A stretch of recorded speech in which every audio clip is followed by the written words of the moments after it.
பச்சை அம்மன் ஜோதிடம் நண்பர்களுக்கு அனைவருக்கும் வணக்கம். இன்று நாம் காணவிருக்கும் பதிவு, கந்திஷ்டி யாருக்கு அதிகமாக சுலபமாக விழும் என்பதை நம்ம பார்க்க போகிறோம். இன்னொருத்தவங்களை பார்த்து பாடான்னு ஒரு பெருமிச்சு விட்டாவே அதுலேயே ஒரு கந்திஷ்டி இருக்குது. அதுக்கு 1000 அர்த்தம் இருக்குது. எப்படி இவங்களால் மட்டும் முடியுது, எப்படி இவங்களால் மட்டும் இப்படி வசதியாக இருக்க முடியுதுன்ற எல்லா கேள்விக்கும் அந்த ஒரு பெருமூச்சு விடுறதுலேயே இருக்குது.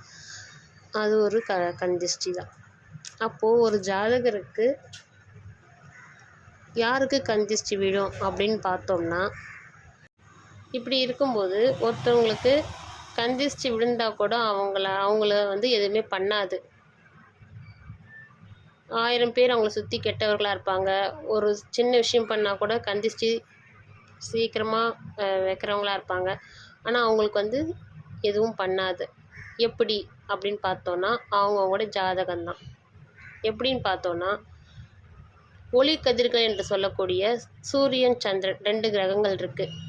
இதில் தலைமை கிரகம் பார்த்திங்கன்னா சூரிய பகவான்.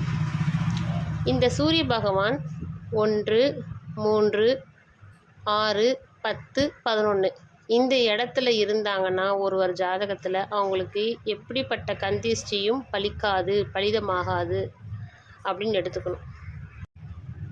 அந்த சூரியன் இப்போ நான் சொன்ன மாதிரியே 1, 3, 6, 10, 11 இருந்தும் கந்திஷ்டி இருக்குன்னா, அப்போ பார்த்தீங்கன்னா ராகு கேதுவோட இணைஞ்சிருக்கும் அந்த சூரியன். அப்போது அந்த குறிப்பிட்ட இடங்களில் இருந்தும் பிரயோஜனம் இல்லை. அப்போனா சூரியன் தனித்து 1, 3, 6, 10, 11 இந்த குறிப்பிட்ட இடங்களில் மட்டும் சூரியன் பாவர்களோட சேராமல் இருந்தாங்கன்னா கண்டிப்பாக அந்த ஜாதகருக்கு எப்பேற்பட்ட கந்திஷ்டியும் விழாது.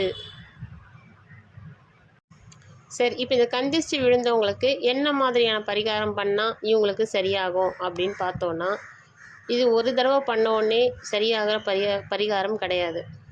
நம்ம தினந்தோறும் இல்லை அடிக்கடி நம்ம சிவன் கோவிலுக்கு சென்று அவரை மனதார உருகி வேண்டி, அதிலும் இந்த சிவன் கோவிலில் வன்னி மரம் பிள்ளையார், அந்த பிள்ளையாருக்கு தீபம் போட்டு வந்தால் எப்பேற்பட்ட கந்திஷ்டியும் விலகும். இதுதான் இந்த கந்திஷ்டிக்கு சிறந்த பரிகாரம். அனைவரும் அவங்க ஜாதகத்தை பார்த்து எப்படி இருக்குன்னு பாருங்கள், செய்யுங்க, கடைபிடிங்க. நன்றி, வணக்கம். மீண்டும் அடுத்த பதிவில் சந்திக்கிறேன். உங்கள் ஜோதிடர் கவிதா.